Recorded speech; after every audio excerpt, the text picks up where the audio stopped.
महावीर स्वामी ने हर व्यक्ति को संदेश दिया कि जैसे तुम जीना चाहते हो ऐसा मनुष्य नहीं त्रियंश भी जीना चाहता, त्रियंशी नहीं चींटी भी जीना चाहती, कीड़े मकोड़े भी जीना चाहते हैं, कीड़ा मकोड़े नहीं पेड़ पौधे भी जीना चाहते। कहां तक महावीर स्वामी उतर गए, देखो पेड़ पौधों की आत्माओं को भी उन्होंने जाना।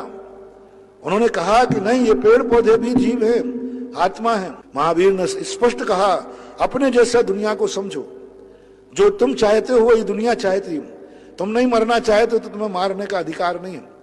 महावीर स्वामी कहते हैं जब तुम्हें किसी को जिंदा रखने का अधिकार नहीं है तो मारने का अधिकार क्या है। आज महावीर जयंती पर भी आपको समझाना चाहता हूं कि महावीर क्या चाहते थे, महावीर का संदेश क्या था। एक व्यक्ति से गुरु ने कहा तुम मेरी आज्ञा का पालन करते हो, बोले करूंगा, आपकी आज्ञा के लिए मैं मर भी सकता हूं, जो भी आपको दोगे। 3 बार उससे कहलवा दिया। गुरु ने कहा ठीक है मैं आज्ञा देता हूं, सामने पेड़ लगा है इसका पत्ता तोड़ के लाओ। वो तुरंत पत्ता तोड़ के लाया। बोले शाबाश, अब दूसरी आज्ञा का पालन करोगे? जी, जाओ इस पत्ते को जैसा था वैसे ही जोड़ के दिखाओ। तो कहता है गुरु जी ये संभव ही नहीं है, पर मेरी आज्ञा है। बोले ये संभव नहीं। बस महावीर स्वामी यही कहते थे जब तुम्हारे लिए किसी को पुनः जीवित रखने का अधिकार नहीं है तो मारने का अधिकार किसने दे दिया। आज तुम जिस जीव को मार रहे हो, कल यदि इसको जीवित रखने कह दिया जाए तो क्या तुम जीवित कर पाओगे? आज तुमने झट से मैंने पत्ता तोड़ने के लिए कहा, तुमने तोड़ दिया, और अब दूसरी आज्ञा क्यों नहीं पाल रहे? तो ऐसा ही पत्ता तोड़ते समय कहना चाहिए गुरुदेव मैं मर सकता हूं लेकिन मैं दूसरे को मार नहीं सकता हूं, मैं पत्ते को नहीं तोड़ूंगा।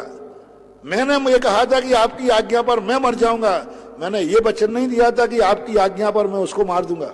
दूसरे को हम सुख नहीं दे सकते हैं तो दुख देने का अधिकार नहीं, दूसरे को हम शांति नहीं दे सकते हैं तो अशांत करने का अधिकार नहीं, दूसरे को हम जीवन नहीं दे सकते हैं तो जीवन छीनने का अधिकार नहीं। यदि हो सके तो दूसरे को जीने में सहायक बनो।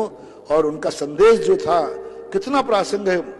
डॉक्टर शंकर दयाल शर्मा जो राष्ट्रपति हुए हैं, उनके सामने जब हमने ज्ञान सागर महाराज का साहित्य भेंट कराया तो उन्होंने एक शब्द बड़े मार्मिक ढंग से कहा, सारे जगत से कहा कि यदि भगवान महावीर स्वामी के लोग संप्रदाय व्यामोह छोड़ करके पूरा विश्व यदि इन 5 शील सिद्धांतों को अपना ले तो विश्व की हर समस्या का समाधान हो जाएगा।